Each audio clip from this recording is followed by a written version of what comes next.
Call the council meeting to order. And for the agenda, there's in new business, we will have a request from the Wayne Region Auxiliary and also a request for an SOP for the Belgrade Kinsmen for a ball tournament. And in the department reports, we will have a vacuum truck report in the water department. Other than that, do we need a motion? McGowan and Campbell, all in favor? Carried. Declaration of pecuniary interest, if any. I have one, Your Worship, on the check listing, check number 002357. Okay, you got that? Sorry, Council? Check number 002357, the check listing. Okay. I have one too on your check number 004118.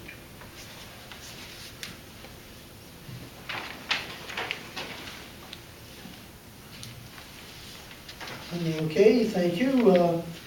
For moving to the Reeves report, it isn't that I have a lot of copies, but I have a couple of extra ones of the Huron Farm and Rural Guide. It's the 25th edition of Rural Contacts, and one of the things that is really nice in this is Huron at a glance, and it goes and lists the 2011 farms census numbers for production from Huron County and how it reflects on production of the total province. So that these will be available for people to take a look at and go over if they would like. Other things that most of the councillors were out looking at the new to us ladder truck, and that is out here in the second bay, and that I'll let the ones from the fire department talk about it a little later in the meeting, but it's, I think, a big step for us and that a good milestone to be there. Moving forward, reading of the minutes of the previous meeting. Move approval. Biden and Reach. All in favor? Carried. Deputations. MPP will be later. Few minutes. Okay. That Lisa will be a few minutes, so that we will go to employee service awards right now. Thank you, Reed. It's an honor and a privilege for me to recognize some of our township employees for their years of service. Some of those employees are here tonight. Our employees on a daily basis provide and deliver quality programs and services. And tonight I'm pleased to recognize some of them that are here tonight. I also want to say that our employees are hardworking, they're professional, they're dedicated, they're knowledgeable, they're helpful, and they're part of a team. And whether it's a soccer team or a playoff hockey team or a municipal organization, everybody has a role to play. Everybody contributes to the success of the organization. And it's also important that at the end of the day, we're also getting results. So please join me in recognizing the employees that are here tonight to receive their Employee Service Awards. We have Rob Colpin, Roads Foreman, Public Works Department, 10 years of service. We have Dave Cook, Facility Manager, Recreation and Facility Department, who's has 25 years of service. We also have Greg Story here tonight, Utility Operator in the Utility Department. Greg has 25 years of municipal service.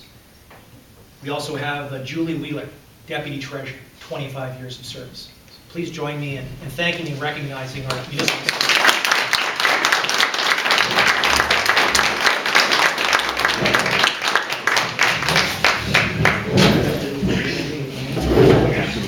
Yeah, I think so.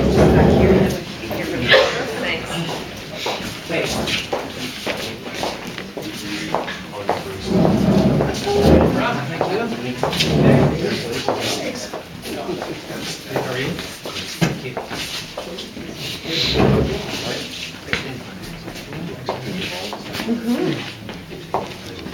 Great. Thank you. You get a photo, folks? Julie, you want to join the group there? Get friendly? Behind the white there. That way we can put whatever we want. That's right, we can put any backer. Perfect. Okay, could I make another suggestion? Sure. Okay, person in the middle stands here, and then if everybody else sort of stands sideways, we can squish them in easier. There we go. Side And- check there. Perfect. That good? That's a little better. Okay, you shoot first. We'll go in order.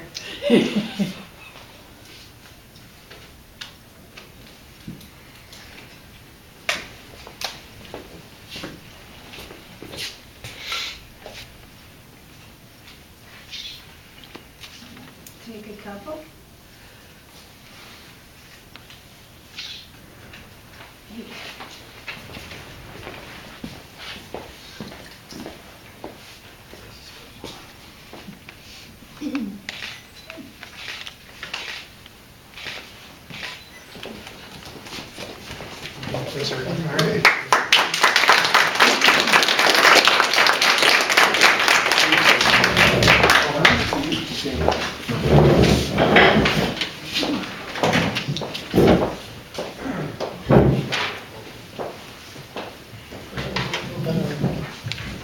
Any business arising from previous meetings?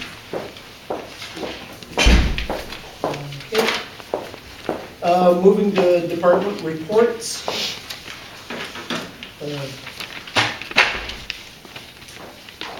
Basically,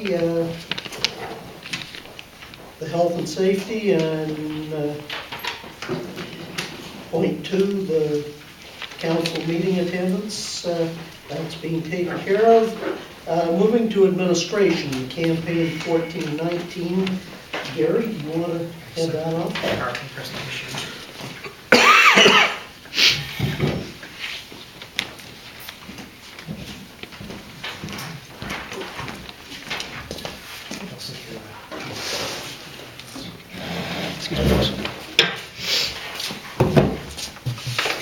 Let's grab that clicker.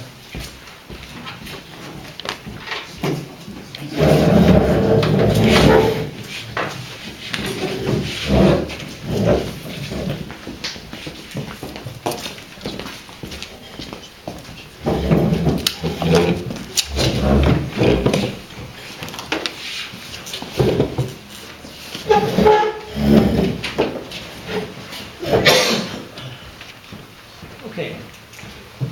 Just by way of background, the 1419, recall the campaign 1419 committee met with council on February 20th to provide council with an update on the campaign and to request a $500,000 investment for phase 1 of campaign 1419. That phase involves the renovation of Memorial Hall and the repurposing of the courtyard. It's estimated that the cost of phase 1 will be somewhere between $1.7 million to $2 million. We feel we're pretty close. We feel we're pretty close on that, but we are in the process. We, being the renovation committee, which is a subcommittee of the 1419 campaign, are in the process of retaining an architect, and an architect will be working with local stakeholders and the committee to really firm up those numbers. But we think we're pretty close. Just of note, Memorial Hall is a community hall. It was built by the community, for the community, to remember the fallen. It's a community facility, but it's owned by the Township of North Huron.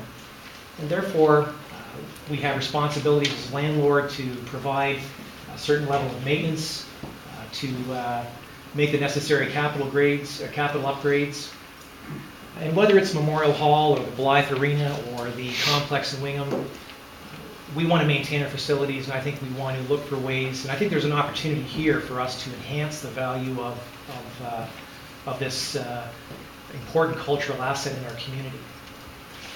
I think we can also look at the Blyth Festival as the anchor tenant, if we can use that expression. And I think it's in our best interest to ensure that we're making an investment in the facility and that we help Blyth Festival succeed, and certainly an investment in Memorial Hall will really enhance the theatrical experience and really enhance the patron experience. You recall that there was a facility condition assessment completed in December 2013 by Tor Dingman. He identified high priority work items, including some HVAC. He estimated that the high priority work items that should take place within a calendar year would be somewhere in the neighborhood of $100,000 to $150,000. We also had a roof assessment completed in July of 2013 by Ontario Roofing Consultants. Pat Newson, our Recreation Facilities Director, informed me that there's a couple of roofs that need to be replaced. There's other roofs that need to be upgraded and repaired. The total cost of that will be somewhere between $100,000 and $120,000. Just want to take a minute to highlight some of the investments that have been made in Memorial Hall over the last 10 years or so. And these are projects that the municipality has undertaken. And in some cases, we partnered with the Ontario Trillium Foundation, we partnered with the Blyth Festival. I think there were some projects there where we received contributions from local residents. So I provide this information to demonstrate that the Township Council have demonstrated their ongoing commitment to Memorial Hall by investing in facilities. And we have an opportunity here to make another investment in Memorial Hall, a strategic investment in Memorial Hall. What's also significant is that if council approves the $500,000 request, we know that it will help to leverage other investment from other funding partners, whether they be local citizens, businesses, organizations, and so on.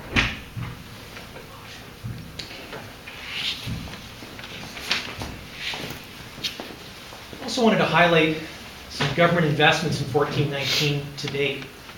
The Huron Heritage Fund contributed $3,400 towards the facility condition assessment. The Township of North Huron have invested over $26,000, and that went towards the facility condition assessment as well as the 3D laser scan done by Huron Geomatics. OMAFRA has contributed almost $25,000 from the RED program, and the Ontario Trillium Foundation, and our MPP will make this announcement later this evening. The Trillium Foundation will be investing $150,000 in the campaign, particularly to build capacity for the organization. I think what's significant here is that these are government investments to date, and the goals and the objectives and the vision of 14-19 are closely aligned with the goals and the objectives of other government agencies. So I think that's very, very significant.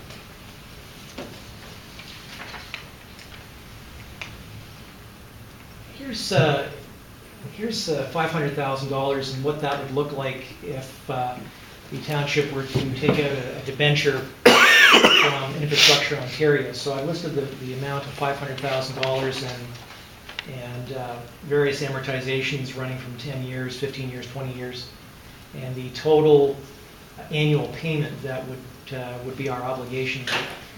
It is my opinion, it is our opinion that those amounts are certainly manageable within our existing budget and given our current financial obligations. But I know both myself and Donna White, our Director of Finance, would not want to exceed any more than, say, say the $58,000 number. Donna and I are also exploring other financing options, including the possibility of partnering with the county to see if there's an opportunity to borrow funds from them at no interest. We're also looking at the possibility of being able to borrow less so that council would be able to make a commitment on the $500,000, but we may be able to borrow less, perhaps say $400,000 or $350,000. And so we're looking at those options.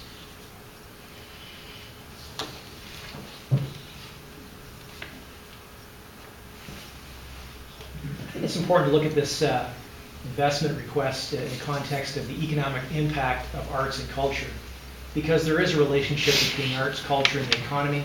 In fact, it's been proven that arts and culture are economic drivers. Further to that, it's been shown that a $1 investment in the arts generates $7 in additional investment and economic activity. So tonight we're talking about an investment in the arts. We're talking about investment in a key cultural asset in North Huron and the county. Using that formula, think of what the township's investment will generate in additional economic activity. A couple years ago, the Ontario Arts Council commissioned a report that looked at the economic impact of arts and culture, and the key findings were as follows: that the impact of Ontario's arts and culture tourism is substantial. It also found that arts and culture tourists spend more and stay longer. In fact, they $667 per trip versus $375 per trip. Arts and culture is a primary motivator for consumer travel among Ontario's tourism market. Arts and culture tourists seek out a variety of activities while traveling. And we know that, we're also confirmed that many sectors benefit from arts and culture tourist spending. And we see the list there. So this confirms that it confirms that arts and culture are economic drivers in Ontario. We know there are economic drivers here in Blyth. We know the benefit that culture and the Blyth Festival have for local businesses, local restaurants, local accommodations. And we have an opportunity here to make a strategic investment in arts and culture right here in North Huron and in Blyth. I think it's also important to look at this investment in the context of the challenges facing small rural communities. There's a stagnant population growth, and to put that in perspective, over the next 20 plus years, Ontario's population is expected to grow by about 4.8 million. The projected population growth for Huron, Perth, Grey, Bruce, Lambton is that there's going to be no population growth, perhaps some decline in some counties. So that's a problem. And it's part of this increasing trend towards urbanization. We know there's changing demographics. There's a low birth rate. We have an older population. And that's okay, but we want to make sure that we have opportunities for our young people, because youth migration is a problem. And that's one of the items that the Trillium Foundation application addressed was that this project, this campaign will create opportunities for youth. We know about job losses in the manufacturing sector, whether they be in North Huron or other communities. These job losses affect all of us, because we know there are people living in our municipality that drive to Wingham or drive to Goderich or drive to Seaforth to work, and in some cases we've seen plants close. There's also the concern about the viability of downtowns, and we were pretty fortunate here in Blyth and also in Wingham, but we're it's a known fact we have vacant storefronts that are a problem. And whether it's North Huron or any of the communities in North Huron or anywhere else in Huron County, how do we promote entrepreneurship? How do we attract capital? And how do we keep our downtowns relevant? I think fundamentally we're talking about the long-term sustainability of communities. So what do we do about it? What are our options? What are the opportunities? Well, I think we need to provide municipal leadership and join with the community and other community stakeholders and create or develop a creative economy. And we do that by leveraging our existing cultural assets, such as the Blyth Festival, such as the Blyth Library. And we leverage those cultural assets and develop a creative economy and a cultural hub. We need to do that because there's a long-term global shift taking place whereby the economy that we're used to, which is based on the production of goods and services, is changing to a knowledge-based economy focused on creativity and innovation. So, for example, the ESTC, that's the knowledge economy. The proposed School of Art, Innovation, and Research here in Blyth, that's knowledge economy. The Alice Munro Readers and Writers Festival, that's knowledge economy. That's the creative economy. And it's important to note that Canadian cities and communities, international cities, are recognizing the importance of developing a knowledge economy and within that a creative economy. And what's really, really exciting is that we have an opportunity right here in Blyth to be part of something really exciting, really transformative, and to actually be in a position to develop a creative economy with the cultural assets that we have. So why is this happening? Why is this part of the future? Well, some of you may be familiar with Richard Florida. He's from the States. He now lives in Canada. He's a professor at the University of Toronto. About 10 to 12 years ago, he wrote some books and developed this concept of a creative economy and wrote a couple of books. And the important point is that he believes, and his writings have a lot of traction, is that arts and culture create a quality of place that attracts residents, investment, and talent. And that this quality of place provides a key competitive advantage for cities and communities. Some of the determinants of quality of place are cultural, having a unique history, having a lively and diverse arts and entertainment scene. He's also stated that arts and cultural organizations are central to the building of creative communities. So, as a small rural township, we need to be looking for ways to not just retain our residents and investment, but what do we need to do to attract new residents and investment and skilled labor? And one of the ways to do that is to develop a creative economy, because the arts and culture will create that quality of place that people want to be a part of. And people, can you shut that down, please? Sorry. So arts and culture creates that quality of place that people want to be a part of that. They want to go to a community where there's broadband connectivity, and we've seen multi-million-dollar investments in North Huron through whether it's Tucker Smith Communications and Huron Tel. And this is part of the knowledge economy, part of the creative economy that people want to be a part of, and this is going to help us attract new residents and investment in the future. I also want to highlight some work done by Gord Hume. He's a former councillor in the City of London. And he wrote a book a couple of years ago, Cultural Planning for Creative Communities. He's looked at the changing demographic trends for local government. He's written a book on the future trends impacting municipalities. He's looked at the creative community concepts that are an important economic development tool. He says municipalities need to develop a CRINC economy, which stands for creative, innovative, and knowledge-based. And that's what's underway here in the village of Blyth.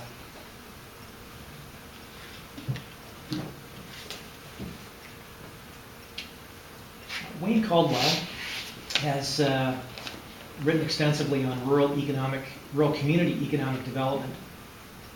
And he and his students over the years have done a lot of research on looking at communities that have a stable or declining population. I think it's fair to say that North Huron and other communities in Huron County, Perth County, and others are in that situation. And he and his students developed key factors of success 7 key factors of success that were consistent in communities with a stable or declining population. There was community and municipal leadership. There's planning and visioning, and we're seeing that here in North Huron. We have a strategic plan. There's a streetscape master plan here in Blyth.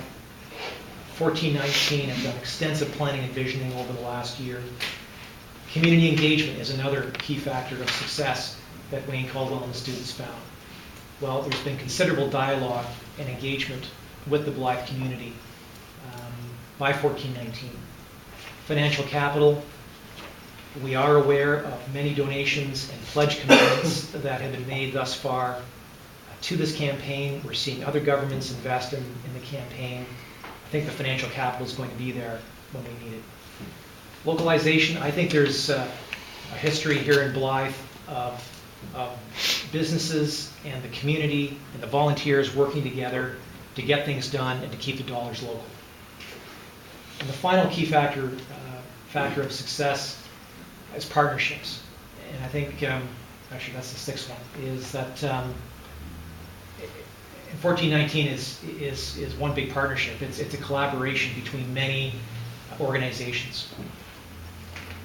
And the final key factor of success that was consistent across the board in terms of communities that were successful but still had a declining or stable population was adaptation to change.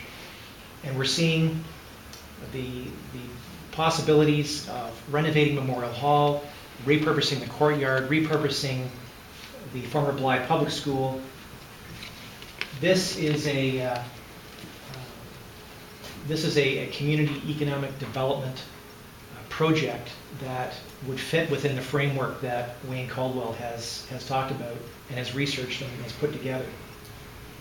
The 1419 request for, I think this investment is a strategic investment in rural community economic development. It's an investment in arts and culture. It's an investment in our treasured cultural asset here in Blyth. We have the opportunity to develop a creative economy, to create that quality of place that people like Richard Florida talk about. And it's that creative economy that's part of the knowledge economy, and that's where we need to be going as a municipality. So my recommendation is that council approve a $500,000 investment for 1419 to be used for the extensive renovation plan for Blyth Memorial Community Hall. Thank you.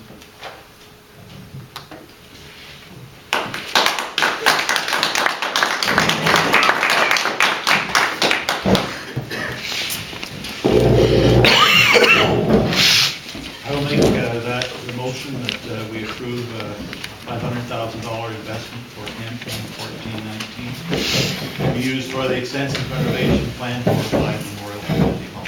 I'll second the motion.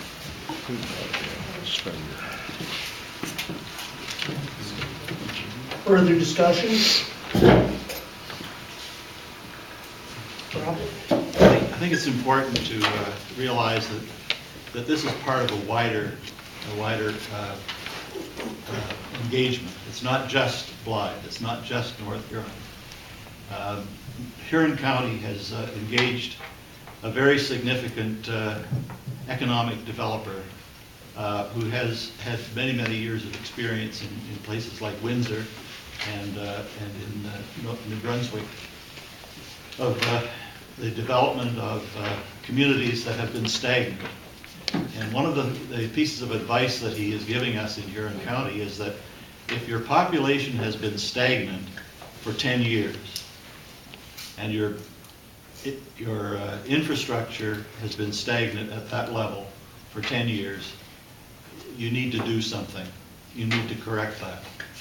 There's something wrong, and you need to change it.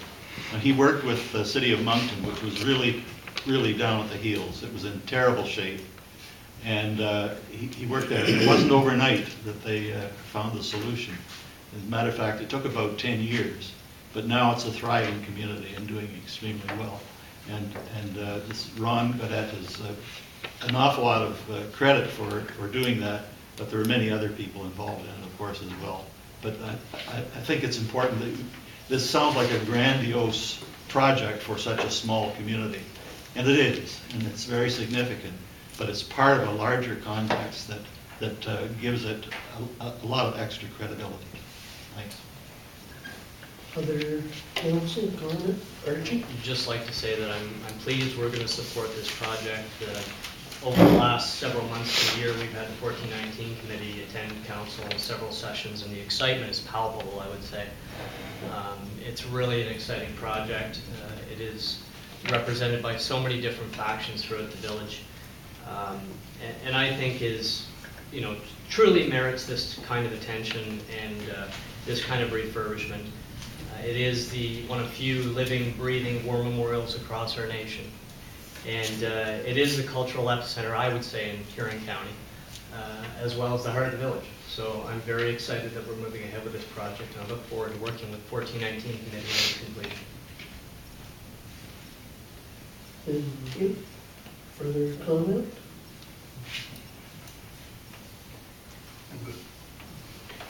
Good. I'm okay. All those in favor of the motion? Carried. Okay.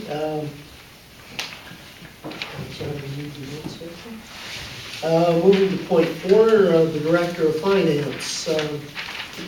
Donna, this is something we've been looking forward to for a long time. That's right. So I'll let you take it from here. Okay, thank you. So we're finally in a position, we've been planning for this for quite some time, to be able to pay off the West Cast Complex loan. As outlined in the report, one of my first tasks when I came to North Huron in 2001 was to deal with the financing of the complex. So we ended up borrowing $2.4 million at 6.2% interest. And at that time, it was intended that that loan would be in place until September 18, 2021. So throughout the years and a number of initiatives that we've taken, we withdrew some money from West-Ontario Power and made a couple of lump sum payouts, and also when the interest rates were significantly lower in 2009, we refinanced the loan at a lower interest rate of 3.09. So at that time, our payments were lower, and we were able to have that for a 5-year loan, which becomes fully open on May the 6th of 2014. And at that time, we can pay this balance off of $348,129.92 with no penalty. So the plan was, how are we going to do that? So we've been saving and making plans through our West-Ontario Power dividends, through the 2 years in 2009, 2010, when we refinanced that loan. It was partway through 2009, so we had budgeted, our budget was already passed by then, so we had continued to levy against the Wingham Ward taxpayers the higher amount. So I set all that money aside, and then the same in 2010, we levied the same payments as they were making prior to that, and also set that money aside. So we are in a position where we have the money to pay this off on May the 6th, 2014, next month. And also, as you remember, in the 2014 budget this year, we had to make payments from January to May, which was just over $74,000. So we were able to also save that money up as well. So that was in the budget as an expense, but it was also offset by a transfer from reserve. So it didn't have any effect on the Wingham Ward taxpayers in 2014. And just as a reminder then, so it's been, as part of the restructuring order, this whole complex debt amount has been levied against just the Wingham Ward taxpayers for that time, since 2001. So it's good news, I think, that we are finally able to pay this off well ahead of schedule. And so I think it's something that we've been looking forward to for quite a while, and we've been making plans over the last couple of years to be able to pay this off. So my recommendation to pay this off, this outstanding loan, as at May the 6th, 2014, is included in my report. for council's consideration. So moved. Gowan and Bailey. Any further discussion? But I think this is something that is one of the milestones of the last few years of being able to finally get that complex paid for. There was many things that we have done that maybe should have been in the original contract, such as some of the concrete ceiling that we had to do afterwards, the parking lot work, and a number of other things that it is a real, I think, feather in our cap that we're able to pay it off early. And so, thank you to all involved. All those in favor of the motion? Carried.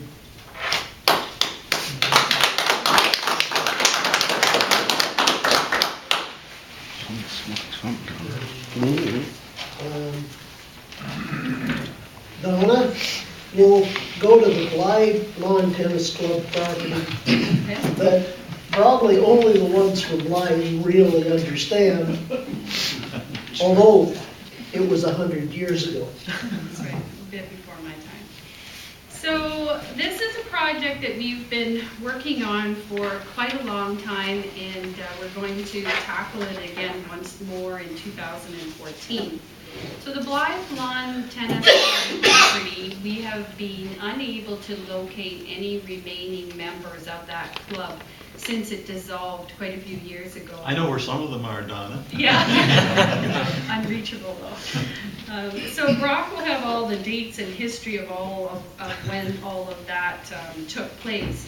But the problem with this property is the ownership, in that because we're not able to find any of the original owners, we can't trade, and there's none of those folks left that can sign any documents. We're left with a property with a ownership that's basically pending. So what happens is it does generate a tax bill between $1,100 and $1,200 each year. And in the past, we've budgeted for that as an expense and written it off.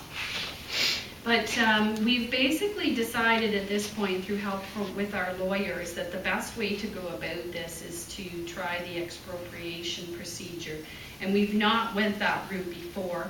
It is fairly lengthy, and as part of my report, I had attached some of the outlying steps that have to be taken in order to do that.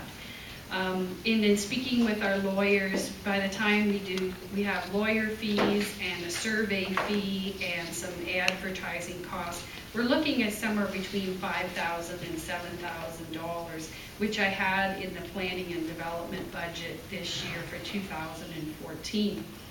I believe that the Lions Club is still in agreement with them. I've also sent a note out to them recently to make sure that they're still in agreement with the township getting ownership of this property. And if you recall, this is what I call the third piece of properties.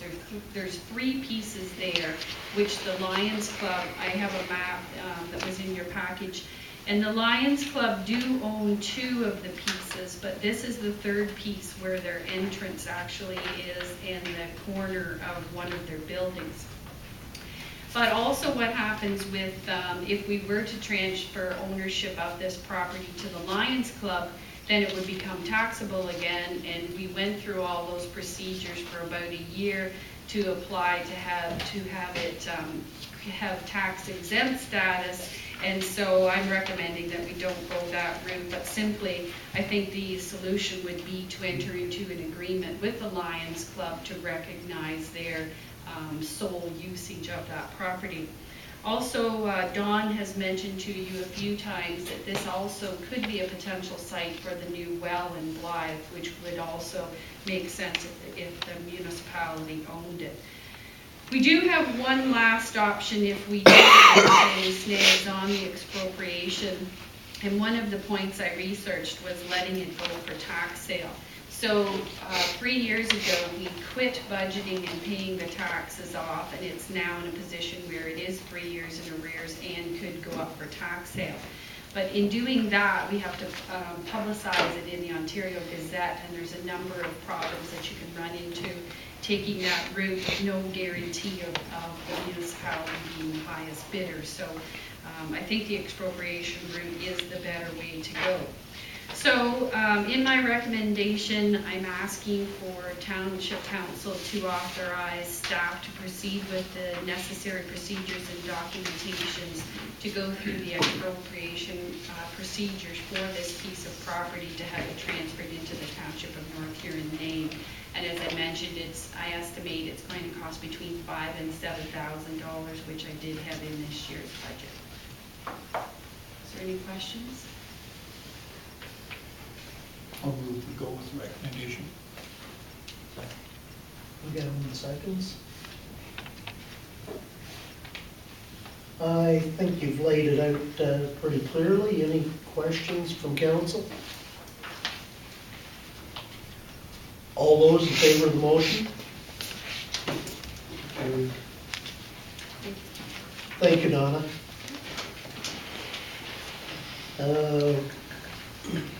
Moving to wastewater, water and wastewater facilities. We're just gonna, we'll let you take over and describe what you do, Donna. Okay. Just a couple of notes on the report. We have had quite an April for Blyth wastewater plant where we've had bypass the filter, but the bypass samples that we've sent away, there's one for each event, a composite sample, and they've all met the limits in our C of A, so it sounds worse than what it really is. Like, we're still meeting the criteria set out by the Ministry of Environment, so far so good with that for 2014.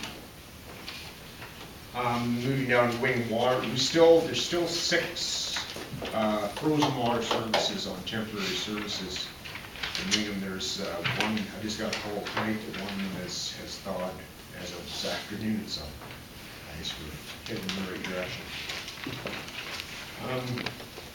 And everything else on that report that I think was self-explanatory. Was there any questions on the main report?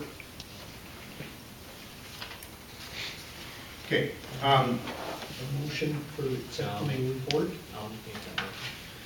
McGowan, Bailey, for accepting the report. All in favor?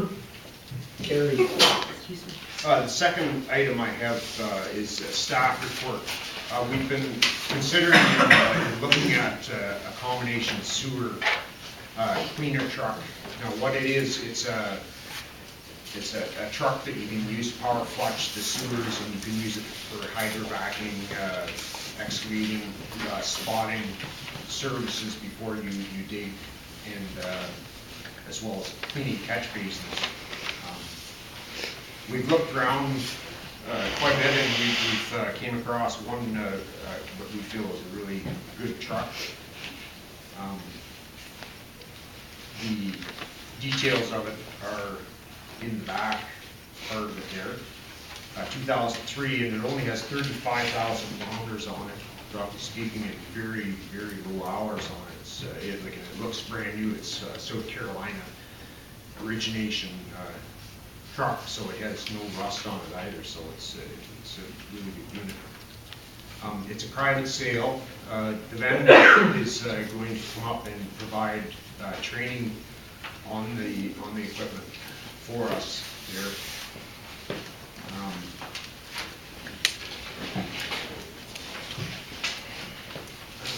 What else to see? Yeah, so my recommendation is to authorize the purchase of the 2003 vacuum cleaner using the negotiated method, since it's a used piece of equipment, in the amount of $126,815 plus HST.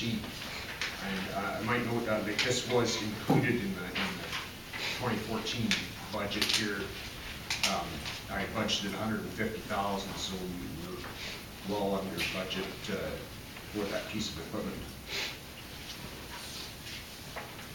Okay. Council, do I have And motion. Councilor Campbell and Councilor Biden, seconds? Discussion? Just one question, John.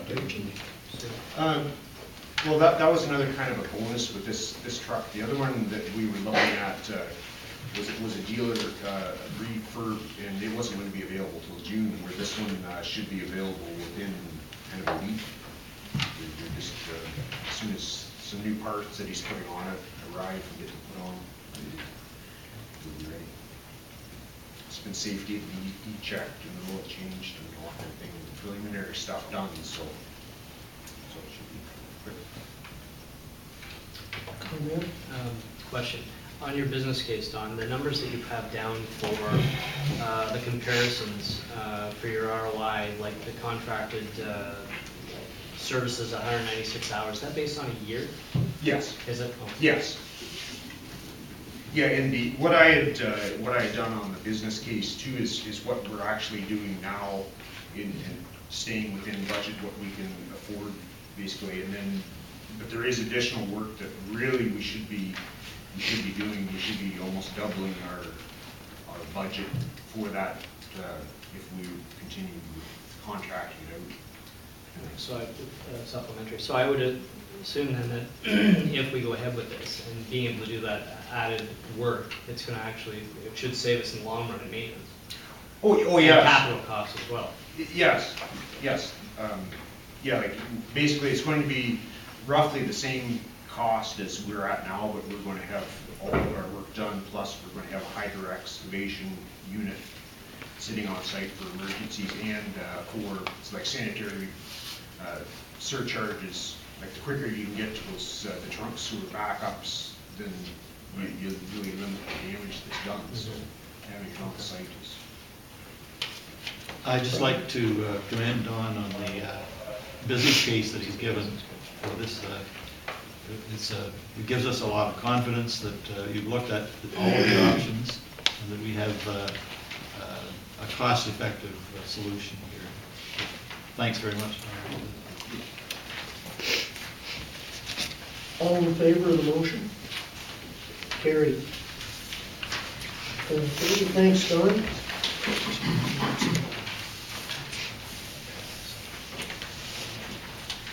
Okay, fire department report from David. Certainly, and my apologies, I completed my report first week of the month, and I can't recall if I emailed it out to be printed. If not, I'll get it to council a copy at the end. Firstly, welcome to the STC. If you haven't been here, welcome. Because March was such a lousy month, we're now having March courses in April, where it's so much more pleasant out there tonight than the one a few days ago or a few weeks ago. A few general comments. Report is for the month of March. Month of March, sort of like a broken record, it was the busiest month in the history of our department. About a quarter of our year's anticipated hours for fire calls occurred in the month of March. And want to get out notes of thanks to the families of our firefighters, because they were exceptionally busy. Thanks to the employers that let their staff leave to go take care of emergencies throughout the community. And in the month of March, we had mutual aid assistance from Central Huron, Lochno, Goddard, Teeswater, Howick, and Huron East Brussels fire stations. So thank you to our neighbors for their assistance during the month. Over the Easter weekend, we had our 74th fire call, while one of our neighboring fire departments had their 6th fire call. There really is no rhyme or reason, but March was an excessively busy month with significant incidents. And it wasn't just the number of incidents, it was the nature of the incidents. That just shy of half of our fire calls in March were full department response, with both stations with all equipment responding, which is once again an unprecedented kind of number. In a couple of notes in terms of operationally, councillors and some of the gathering may have seen our new to us aerial truck and our fire pack on our Cub Cadet off-road vehicle. Training on those started last night, and we expect the Cub Cadet off-road vehicle to be in service within 6 weeks, and the aerial to be in service probably in about 8 to 10 weeks. You will see both of those out on the road, in particular the aerial, starting in about a week's time as our driver training program begins on that. And it's a large truck. It's a new truck to our drivers, so we logging some extensive time before we put it into service. A couple of other heads-ups for the media and council as well. Central Huron Fire Chief Steve Cook is retiring at the end of this month. There will be a press release and a photo op later this month as he's making a generous donation to the STC on his departure, which is, we got informed of that today, and it's really cool. So we want to make sure that you're aware of that, so when we get a briefing about it, you are aware. And beyond that, people are asking already how busy is April. April is on track for so far a normal month. We had 7 calls in 6 days while I was away. Aside from that, we only had 4 other calls. So it's hopefully a little bit more normal month. And we do run an operating reservist department, which means on occasions like this where we've got an excessively busy year, we have a contingency fund program that allows us to maintain our capital and ongoing operations throughout the rest of the year. So barring the rest of the year being as busy as this, we still see ourselves as financially sustainable through the year. Interestingly, 2 other departments in the same general geography as the Wingham area, by mid-March, were both over half of last year's call volume. But when you get south and southeast of North Huron, finding very few calls. But we certainly are talking to other departments that are encountering similar call volumes. But it just seems to be sort of Highway 86 and north that you start to see that. One last point is that in the past, in the I think Brock's in the article, 1948, fire departments started to use fire sirens to alert their firefighters. Well, now we go with pagers and smartphones with fire dispatch applications or apps on them. That being said, we do feel there's a merit in our community having some appreciation for the level of activity we're at, and also using modern media to get out messages on PubMed, public education, fire safety, and anything of urgency. As such, FDNH has a Twitter account. I'd never tweeted until we got this going, but FDNH, all capitals, alerts, and it notifies people of any significant fire activity we might be at.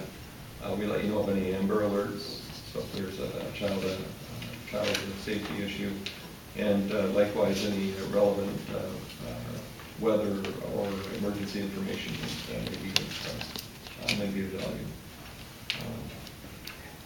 Other than that, obviously my apologies, don't have the report to ask any other questions, but open for. Anything further? Dave? Are you getting, through the reef to Dave, are you getting very many carbon monoxide alarms? Still continue to get carbon monoxide alarms, nowhere near as many as we were during the winter time. None recently that have resulted in people needing hospitalization, which is a good thing. Hopefully in the next few months we'll start to get the nuts and bolts of legislation, so then we can start to encourage people to put in CO alarms according to what the government wants in homes. Our calls in March were all longer than average calls.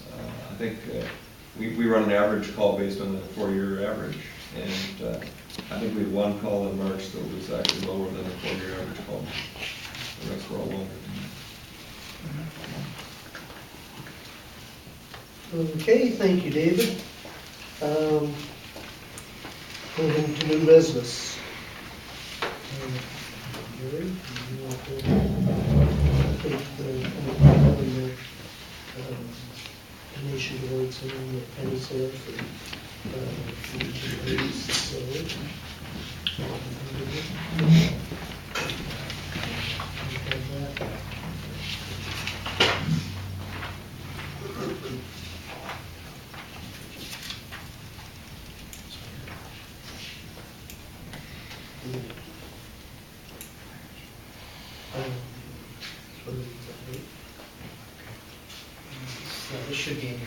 package, we received a letter from the Blyth Legion Ladies Auxiliary. And they're celebrating the 37th annual penny sale, May 21st through the 24th, upstairs at the Blyth Legion Hall. It's a tradition the whole community looks forward to, and we hope with your support that this event will continue to be a success. Proceeds of the penny sale will again this year be donated to our 4 area hospitals: Alexander Marine, Clinton Public, Seaforth Community Hospital, and Wingham District Hospital. Thank you for your consideration of our donation request. So, 2 things, your worship. One, so we typically waive the rental fee on is that what we do?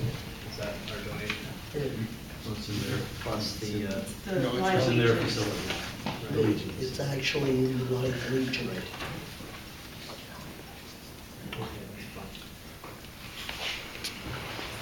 that's fine. Do you have a comment, Donna, as to what we've done in the past? No, I don't think you've actually made cash donation before. I don't have anything with me to verify that. I can check it out tomorrow and do you want to match the same as previous years? Or something different? Brock? It wasn't clear to me whether they're looking for donation of items that would be for sale or whether it's cash donation. Pat? I have a memory back here that says we donated swim passes and aquatic passes and things like that. They could be sold at the penny sale. But we can check into that and make a similar donation again, because I think that's what it is. It's people who can put small prices on small items Yes. versus big items like a membership or something. So I think that's what we have done in the past. And we'd be happy to do that again, of course, if council approves. I'd make that a motion. And H? All in favor? Carried. And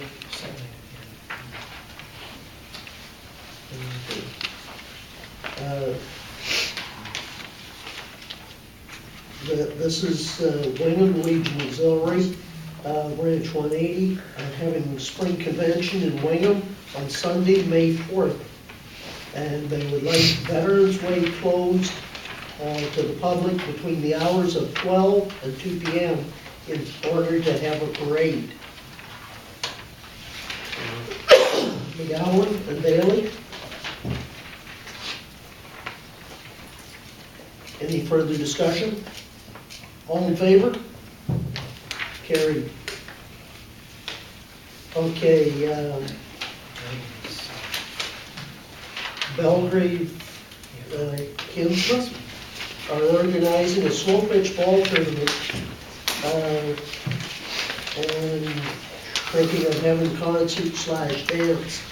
And they're sending a request for council to designate the event as a municipal significant event so that they can acquire a public SOP.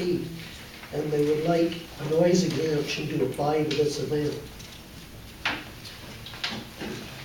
Pat, do you want to comment on this? Sure. If anybody else needs a copy, it's an email that has been, if you want to pass it down.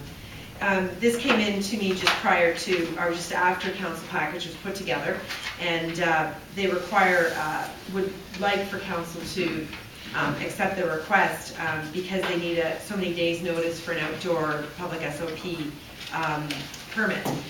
It's a new event that the Belgrave Kinsmen are looking at holding in Blyth at the campground, and I really believe that this could build to a bigger event. It's a slow pitch tournament with an outdoor beer tent, with an opportunity for the participants to also enjoy camping, using the 2 slow pitch diamonds, and weather permitting, have a concert outside. If not, look at moving it to the inside in the hall. So we're working on the details with them. But in order for them to get this application to the LCBO and get their public SOP, they need it designated as a significant event, municipal significant event. And I think that's really what they're looking for. The noise bylaw does not require that we exempt them from it because it's a municipal event, but I think they would appreciate recognition that there may be noise going on till 1 in the morning, but they're gonna do everything they can to minimize that to the neighbors of the campground. McGowan and Reach. Okay, any further discussion? All in favor? Carried.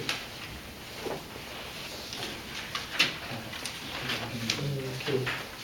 Moving to council information.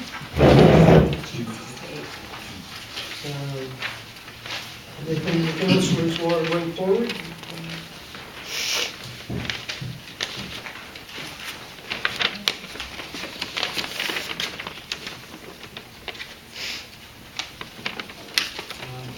I just wonder whether we should be looking at, I noticed that the Township of Wainfleet has put a piece of correspondence in our package with regards to the increasing hydro rates. And seeing as there was a hydro rate increase again, I think April 1st, I wonder if we should put together a similar motion. It's increasing, it's causing trouble not only for the residential people that are paying hydro rates, but it's also really restricting businesses of all types and sizes. It's really causing havoc. And it doesn't look like there's any chance that that's going to slow down. The increases just keep coming year on year, and it's getting a little hard to take. Okay, you're moving that as a motion. I'll second. It'll be circulated until. Further discussion? I think the background information's self-explanatory, so that all in favor of the motion? Carried.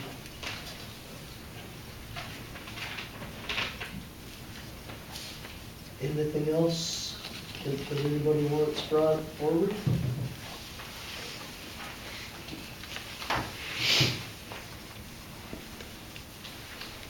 If not, a motion to receive, read, and file.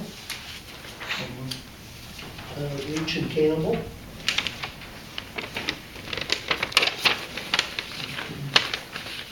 All in favor? Carried. And we have a thank you from Wingham and Auburn Horticultural Society representatives that attended Canada Blooms. I think with Huron County being sort of centered with the biggest display there, I think that it was very good of our Horticultural Society for Wingham and Auburn to have people there to help man the booth. And that I would possibly suggest that one of the councilors make a motion to send letters of thank you to the representatives.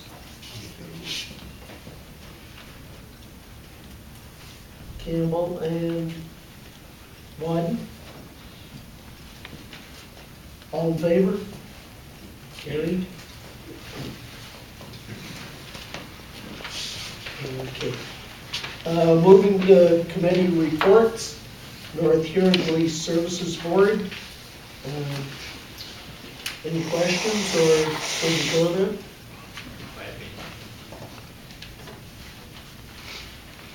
Brock. I have a question. There's a long list of infractions there in the last year's report, but I didn't find anything on distracted driving. I can't imagine that there have not been any charges, but are they under another category? I will find out. Good.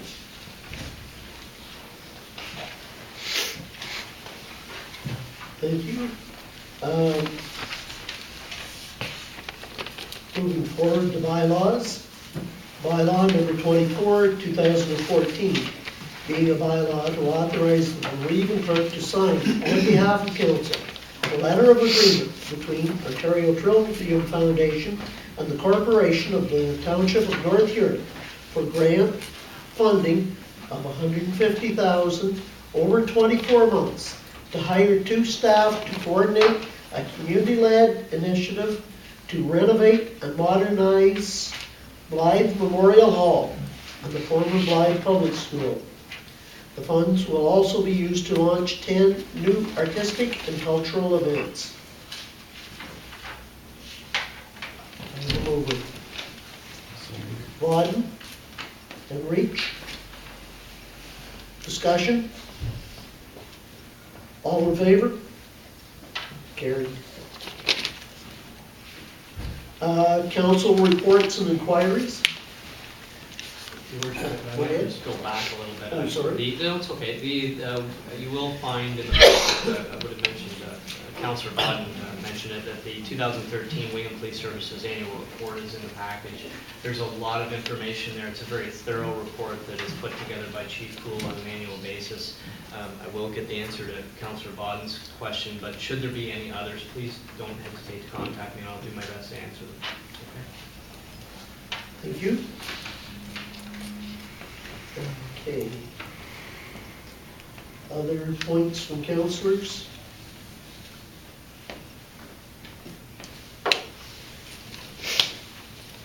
Ray must have all the questions tonight. Okay, moving forward to the clerk administrator's report. Okay, thank you. I just wanted to inform council that we completed the economic development report for April 2014. This has been printed by Blyth Printing, and it's being collated over the next couple of days and will be provided to every household in North Huron. We will also be mailing this to our key contacts list, which includes developers, prospective investors, possibly some new residents as well. So North Huron residents should receive this early next week, and as I said, we will also distribute this to our key contacts list. It's on the website now as well. Yeah. Thank you. That's good. That's all I have. Oh, okay. Gosh. Lisa isn't here yet. Must be a hockey game. You don't say.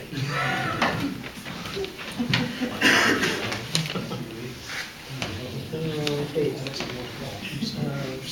Moving to public gallery, questions and or comments?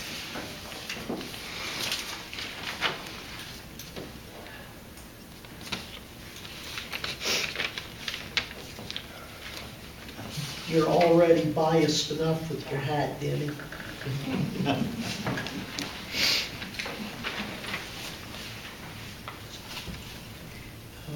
Okay. Can you find out how long Lisa will be? So we're 8:45. Somewhere between there, yeah. She's coming from another meeting, and so she's unable to be here until then. I don't have a cell number to check though, so. So I should have said something. Photo op for them. Sure, sure. We will have a break. I believe there's some cookies and coffee, and do that, and hopefully Lisa will be along shortly. Photo op. Did you bump your head today?